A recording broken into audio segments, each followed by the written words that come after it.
大家好，小林校長。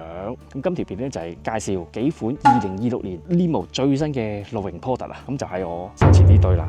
分別有 Limo 呢張圖啦 ，Dragonfly Osmo 2P 嘅2人型。咁因為咧 Dragonfly 咧喺2026年咧就作一個全新嘅改款啊，優化咗一啲地方嘅，會逐一介紹翻俾大家啦。咁另一個咧就係 Limo 全新嘅露營燈啊 ，Satellite Reclining Anywhere Chair 嘅。咁佢係一邊比較舒適大張啲嘅露營燈嘅。另一張咧就係一張 Sleeping Pad 啦，係一張冬季嘅充氣墊。咁最後咧就係一個睡袋嘅內膽啊，就係 Limo 嘅 Chaser Sleeping Bedliner。咁今條片就會介紹呢4款嘅2026年 Limo 嘅 product 啊。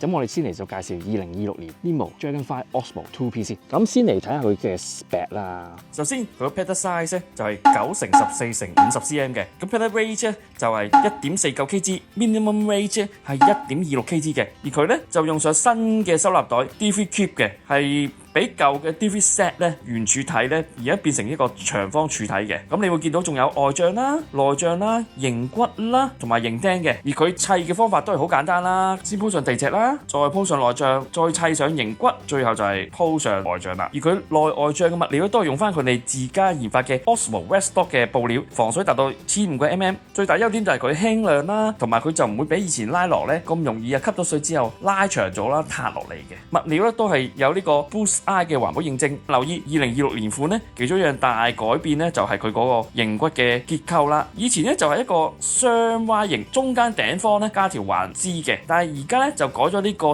名為 Dipole 嘅營骨設計啊。從上方望落去咧就好似一個米字形咁啦，但就唔係一個對稱嘅，會偏向一邊少少嘅。佢可以令到內部空間啊比舊款啊增加34% 嘅空間感嘅。內帳嗰個 size 啦，佢高就101.6cm 嘅，長咧223.52cm 嘅，闊長嗰邊咧係127cm 嘅，窄啲嗰邊咧係114.3cm 嘅。頭先亦提到啊，佢嗰個 Dipole 咧係一個不對稱嘅營骨啦。咁你哋見到啊，我零零舍舍近門口呢邊咧係會高啲嘅，舒適啲嘅。但係咧，就算你坐喺另一邊咧，雖然係矮啲，但係我168cm高坐落去啊，都係唔會頂頂嘅，個空間感係非常唔錯嘅。所以兩個人瞓咧都好闊落㗎，仲有位靜添。除咗增加空間感之外啦，咁佢因為呢個 Dipole 嘅設計啦，咁佢就比舊款嘅雙 Y 型骨咧更堅固嘅，抗風力較強嘅，為你提供一個更安全嘅空間啦。而佢內部嘅袋咧都好足夠嘅，有一邊嘅大袋啦，可以擠衫擠好多嘢啦。咁另外一邊下方左右兩隻門嘅側邊咧都有一個小袋啦，上方兩個角落就用咗一個黃色嘅袋啦，可以擠你嘅頭燈啦，變一個柔和嘅光啦喺營入邊。咁佢營嘅上方亦都有圈圈啦，俾你掛嘢嘅。仲有一點啊，我都幾中意嘅，就係佢前廳啊有個 landing zone啊，俾你放下啲營袋啊、雜不甩嘅嘢啊。而以前舊版咧係要 bike version 啊，或者你要另加購啊先有嘅，但係而家就算呢個 standard 版咧，都已經係連埋噶啦。而佢嗰個外帳咧，舊款咧喺呢度會偷輕咗一部分嘅，雖然係輕量咗啊，因為偷空咗呢個位置啦，所以呢個位置咧其實係變咗單層嘅，咁係有機會出現反潮嘅現象喺呢個位度。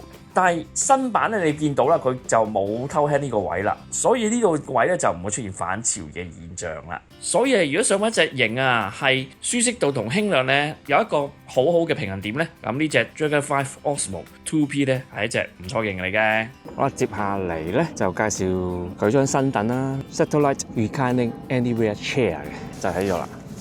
咁你見到都幾大張㗎，因為佢係一張大嘅舒適凳嚟嘅。咁而家就睇下佢啲資料先。咁佢個 pedal size 咧係15×20×45cm 嘅，咁 pedal weight 係1.88kg 嘅。而打開去，你會見到佢有呢個名為 Platform Pad 啦嘅包裝啦。咁佢呢個 Platform Pad 咧係當你喺沙地啊或者軟嘅泥土上啊，裝喺凳嘅底部啊，免去沉入去沙入邊嘅。即係你仲喺沙地或者軟泥土上咧，都可以坐穩呢張凳嘅。另外就有鋁合金嘅凳架啦，同埋佢嘅凳布嘅。咁安裝方法好簡單啦，都係大同小異啦。先組裝凳骨架，再套個凳布上去。而其中一個重點啦，你會見到佢椅背骨架近住上方嘅位置多咗條環支嘅。咁係令你坐落去呢張凳嘅時候因為佢係高椅背啦，所以你會更穩定嘅。咁砌好之後啦，咁佢個 size 高100cm， 凳闊65cm， 凳深59cm 嘅。而佢座高大約33cm 度，而個身材就唔會屈住對腳嘅 ，OK 嘅。而佢最大承重量係350磅，即係159kg。而佢凳布嘅物料係分別採用咗 300D 同 450D 嘅100% 可回收嘅 polyester 去做嘅，所以係非常之厚嘅。喺保暖上會更加之出色，耐用度亦更加之好嘅。而佢網布嗰部分亦用上 200D 嘅100% 可回收 polyester 去織出嚟嘅網布嚟嘅。而佢亦都係用上 reclining 嘅 system， 椅嘅兩方做咗一個織帶啦，可調校到椅嘅背嘅角度可以坐直啲，可以向後坐斜啲，適合你不同時嘅需要啦。即係你可能煮嘢食就坐翻直啲啦。你想 hea 下攤頭嘅時候就放翻長佢攤喺度咁啦，咁就會一個 chill 啲嘅感覺啦。而你見到佢係一張高椅背嘅凳啦，可能有啲人會問究竟個椅背啱唔啱我枕頭㗎？以我168cm啦，咁坐落去啦，完全冇問題嘅。個椅背完全可以枕到我個頭嘅。重要嘅係佢頂方呢個部分有個枕頭嘅位嘅，軟綿綿嘅，挨落去會更加舒服嘅。而佢凳嘅其中一邊有一個網布做出嚟嘅水樽袋嘅，都幾大下嘅。就算我裝一支900ml嘅水樽落去差唔多1 litre啦，都仲有位剩嘅。不過佢就軟身咯。如果你裝杯就可能有機會瀉啦啲嘢。呢個亦都係個唔好嘅地方啦。而坐內景嘅感覺就係舒服啦。以我嘅中等身形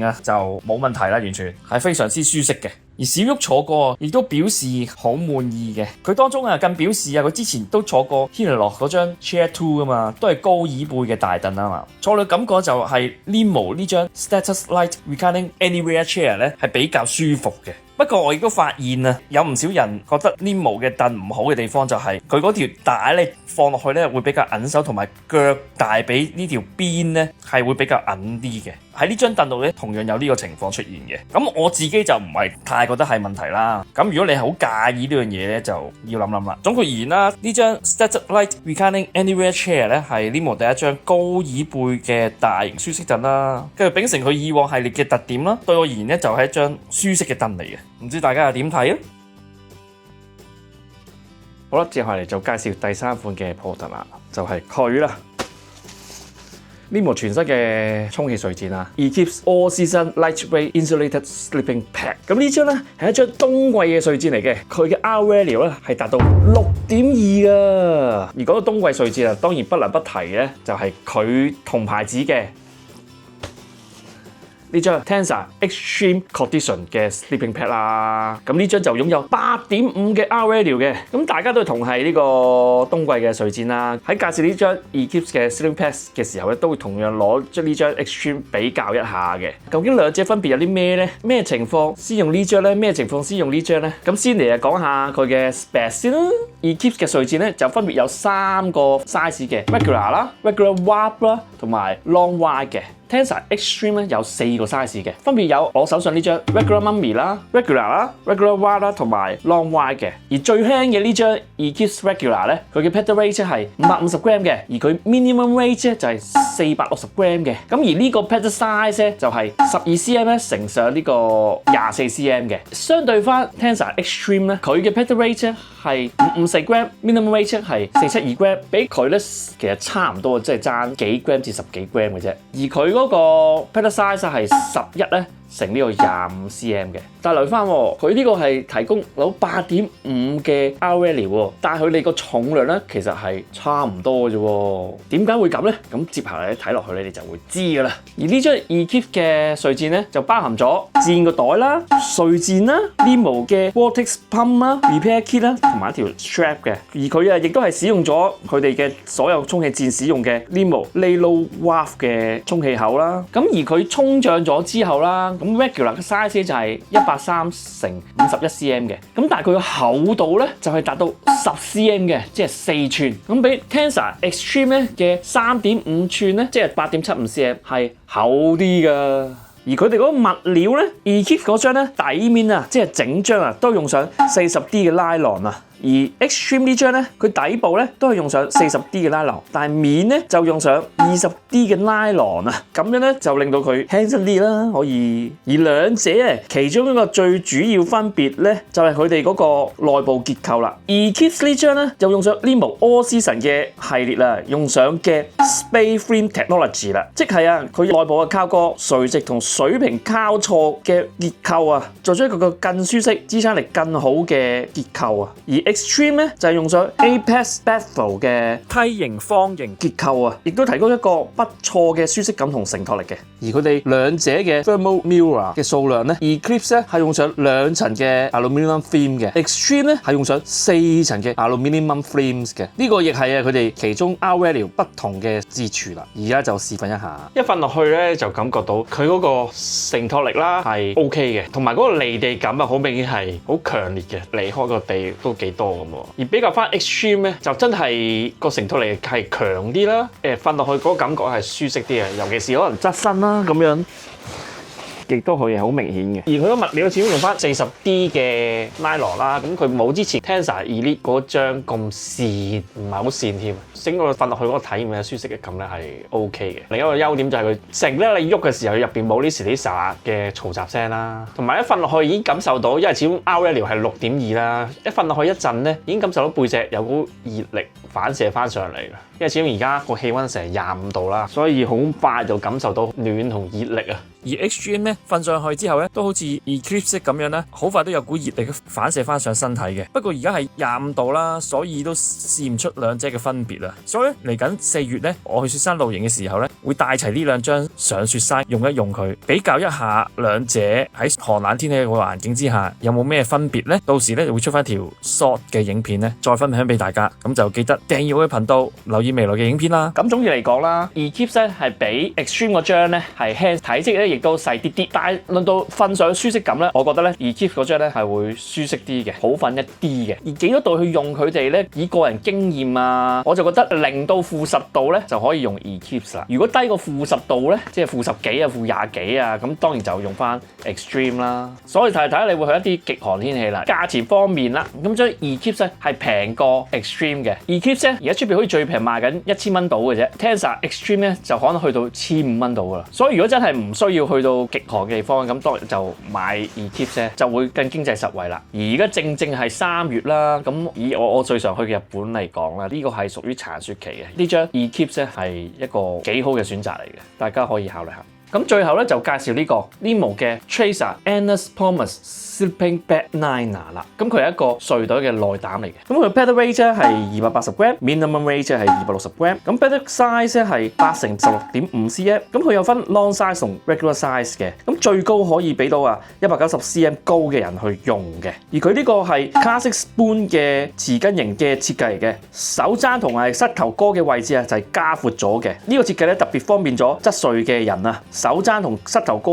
嘅彎曲，減低咗個束縛感啊！如果配合翻Limo自家嘅 spoon 型睡袋咧，效果就更佳啦。而佢布料就用咗 Thermalite EcoMake Fabric， 佢嘅織法有效咁鎖住咗空氣啊，以更輕嘅重量提供不錯嘅保暖重量比啊！佢個布料都非常之親膚嘅，即係舒服嘅摸落去滑身嘅，感覺良好。只用咗 liner 啦，避免身上嘅油脂直接接觸到睡袋，令睡袋更乾淨，耐用度提高嘅。而布料亦都經過 Fluence Technology 去處理嘅，咁可以抑制細菌生長啦，同埋減少呢個異味嘅產生嘅。而呢個 liner 係 Endless Promise 嘅永續設計啦，佢嘅物料都可以100% 循環使用嘅。除咗呢個 Tracer Endless Promise Liner 之外咧，佢亦都有 Tracer Blaze 嘅 Endless Promise Liner 嘅。咁兩者嘅差別咧，就在於 Blaze 版本呢個重量同個布料嘅厚度啦，更重更厚，提供一個更保暖嘅效果適用於更寒冷嘅天氣。